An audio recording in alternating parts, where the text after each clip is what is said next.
ஹே hello all இன்னைக்கு super and யம்மியான no bake lotus Biscoff cheesecake எப்படி செய்யறதுன்னு பாத்துடலாமா? ஃபர்ஸ்ட் பேஸ் ரெடி பண்றதுக்கு பிஸ்காஃப் பிஸ்கெட்ஸை மிக்சர்ல போட்டு பிளெண்ட் பண்ணிட்டு மெல்டட் பட்டர்ல போட்டு நல்லா மிக்ஸ் பண்ணிட்டு எந்த டின்ல செட் பண்ண போறோமோ அந்த டின்ல போட்டுட்டு நல்லா வந்து ப்ரெஸ் பண்ணி விட்டுருங்க.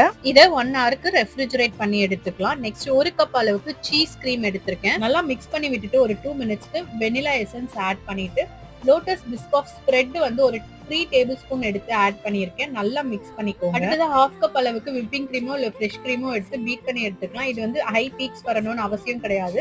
ஓரளவுக்கு நல்லா பீட் பண்ண பிறகு நம்ம ஆல்ரெடி மிக்ஸ் பண்ணி வச்சிருக்கிற சீஸ் கிரீமையும் சேர்த்து நல்லா மிக்ஸ் பண்ணிட்டு செட் பண்ணி எடுத்ததுல ஆட் பண்ணிட்டு இதை வந்து ஓவர் நைட்டோ இல்லைன்னா 3 to 6 ஹவர்ஸ்க்கு ரெஃப்ரிஜரேட் பண்ணி எடுத்துக்கோங்க. மேல வந்து பிஸ்காஃப் ஸ்ப்ரெட் ஆட் பண்ணிட்டு ரெஃப்ரிஜரேட் பண்ணிட்டேன். அதுக்கப்புறமா பிஸ்கெட்டை வந்து க்ரஷ் பண்ணி வச்சிருந்ததையும் டெக்கரேஷனுக்காக ஆட் பண்ணிட்டு சர்வ் பண்ணிருந்தேன். கண்டிப்பா ட்ரை பண்ணி பார்த்துட்டு உங்க வியூஸ் அண்ட் கமெண்ட்ஸை மறக்காம தெரிவிங்க. பாய்.